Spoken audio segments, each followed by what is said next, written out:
Thank you.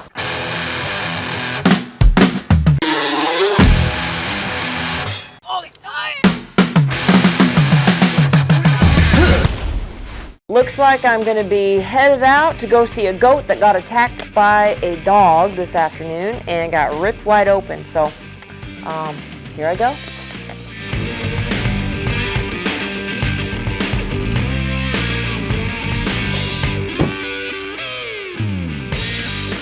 Hi there! So, when did you get the goat?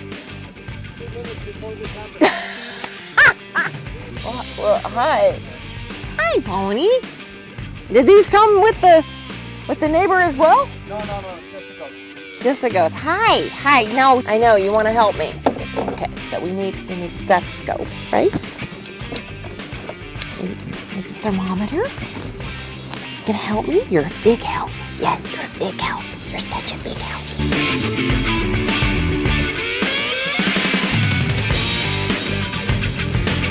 Oh, Jesus, that's a big one. Hi, kiddos, come here. Oh, we got carrots. Let me see. Oh, look. Look, we got some food.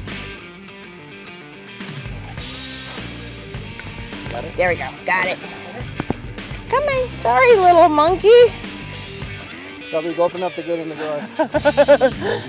Let's take a look and see what we got. You got her? I got her. I know, you're a little stressed out. We just drug you over here. Thank you.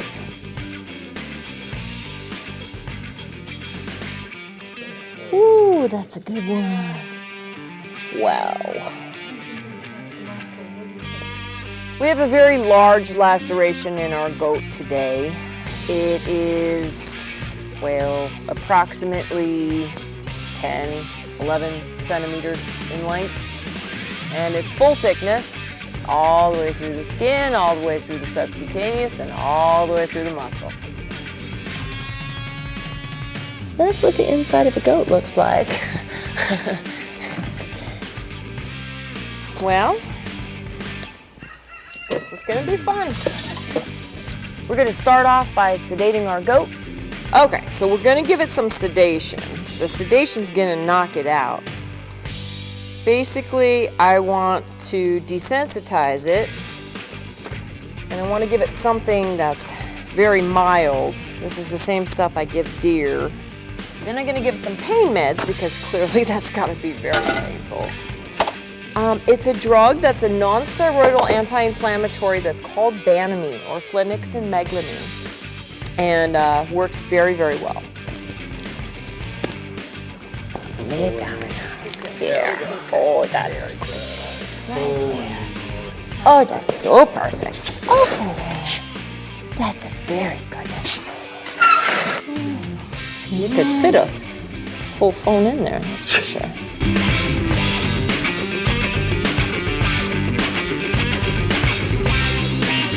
Now that our wound is all nice and clean, I'm going to take my lidocaine, and I'm going to inject some lidocaine around so that I can numb the whole area. And then I'll proceed to take a sharp razor blade and shave the whole region around the wound. Okay, right now I am basically covering up the internal tissues because I am going to be cutting the hair away. And then cutting the hair away, we're going to have all this hair that's going to be potentially not clean. So I'm packing the wound so that as soon as I'm done clipping the hair, cutting the hair away, I've got a clean area underneath that has the dressing over it. After shaving around the wound, the first step that I have to take after sort of flushing and cleaning it is to close the internal layers as deep as possible. We've cleaned up the outer edges about as good as we can. Now we're in a position where I want to start closing the internal layers. I could probably pull this to the outside so it's out of my way, so I can see what I'm doing internally.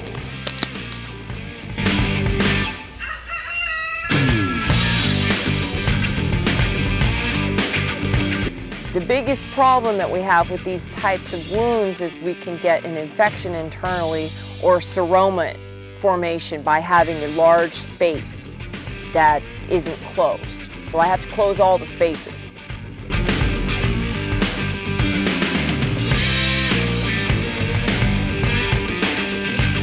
I want to close the space, and I want to prevent any sort of gaping hole.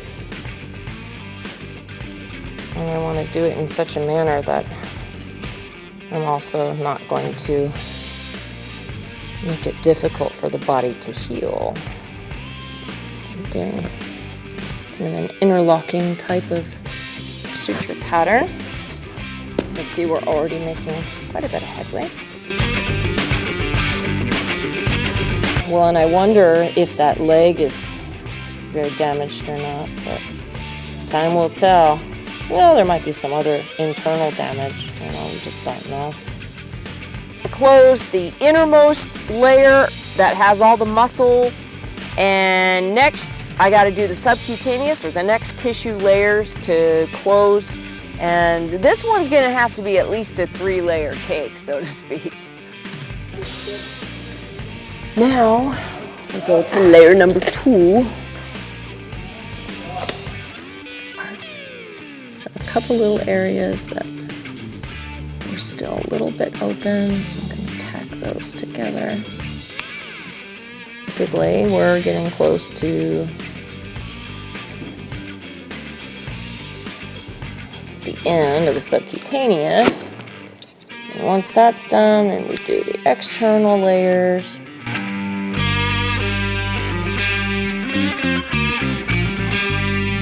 Very, very happy with how my patient's doing. She's laying there quietly, snoring away, doing very well with her anesthesia. We're just working on one layer, and once we're done with the internal layers, then we're going to our subcutaneous, and I'm about ready to close now with our final skin suture layer.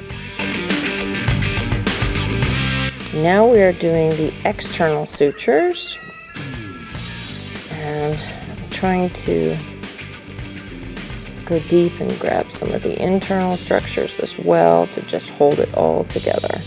And all of these will be separate sutures so that there's no way you can pull one out and pull the whole thing out. The very last layer of skin that we close, we've already done some intradermal layers that are going to hold it together, but we want to make our last closure as efficient as possible, and that's the part that the client sees, so you also want to make it pretty.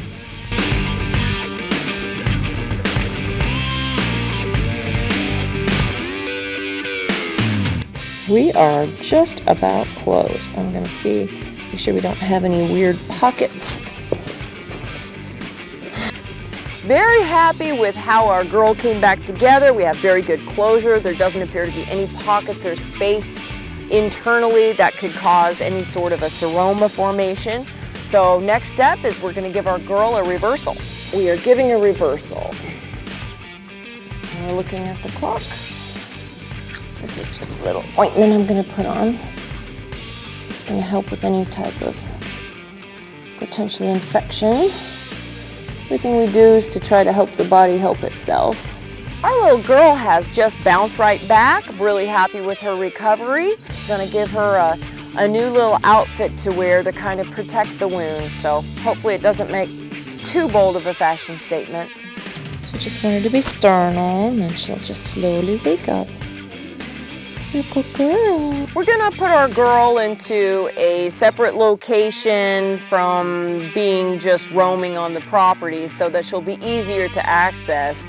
So we're gonna put her in a cleaner, safer location, and once she's in there, we're gonna grab her friends so that she doesn't feel alone. We'll get her friends to be with her so she doesn't feel alone. Because that's probably her biggest thing right now. She just wants to be with her buddies. I know it's very scary. You're okay. You're okay. It's all right.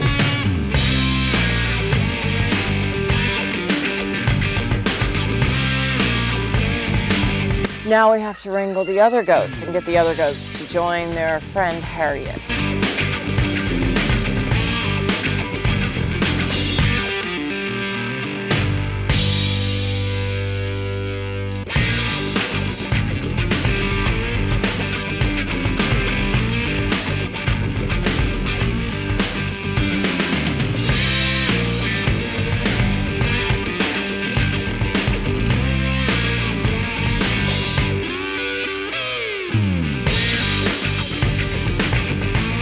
our little girl should make a fast, safe, healthy recovery. I'll be back in 14 days and I'll remove those sutures. Hopefully she'll just bounce back like nothing ever hit her. Well, one successful goat laceration. Not sure she's too appreciative at this point, but that's okay. As long as she's closed up, she'll get back to her old self in no time. I think she just doesn't like the fashion statement.